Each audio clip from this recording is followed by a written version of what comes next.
yaitu struktur pasar. Penggolongan produsen kepada beberapa bentuk berdasarkan ciri-ciri, seperti jenis produk yang dihasilkan.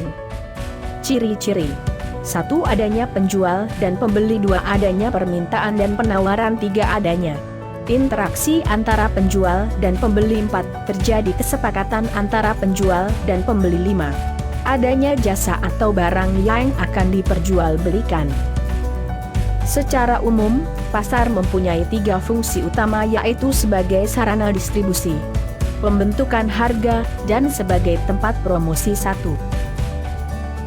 Pasar persaingan sempurna adalah sebuah jenis pasar dengan jumlah penjual dan pembeli yang sangat banyak dengan produk yang dijual bersifat homogen.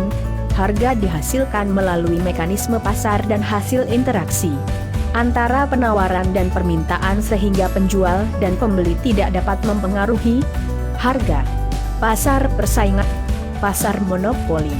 Pasar monopoli adalah suatu bentuk atau jenis pasar yang hanya terdapat satu kekuatan, penjual. Contoh pasar monopoli yaitu perusahaan negara, perusahaan minyak, bumi, gas alam, dan lain sebagainya. Pasar oligopoli.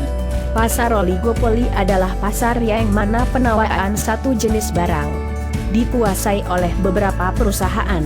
Contohnya, industri mobil, semen, dan kertas. Pasar duopoli. Pasar duopoli adalah pasar yang penawaran suatu jenis barang dikuasai oleh 2 perusahaan. Contoh, Pertamina dan Caltex. Pasar monopolistik. Pasar monopolistik adalah suatu bentuk interaksi antara permintaan dengan penawaran di mana terdapat sejumlah besar penjual yang menawarkan barang yang sama. Contohnya, produk sabun yang memiliki keunggulan untuk kecantikan, kesehatan, dan lain. Pasar monopsoni. Pasar monopsoni merupakan bentuk pasar yang dilihat dari segi permintaan atau pembelinya. Dalam hal ini, pembeli memiliki kekuatan dalam menentukan harga. Dalam pengertian ini, pasar monopsoni adalah suatu bentuk interaksi antara permintaan dan penawaran. Permintaannya atau pembeli hanya satu perusahaan. Pasar persaingan tidak sempurna. Pasar persaingan tidak sempurna menggambarkan situasi di mana penjual atau pedagang dalam suatu pasar lebih sedikit dibandingkan pembeli. Penjual berhak atas penjualan produk tertentu dan hanya merekalah yang boleh atau mampu menjual produk dengan jumlah yang terbatas.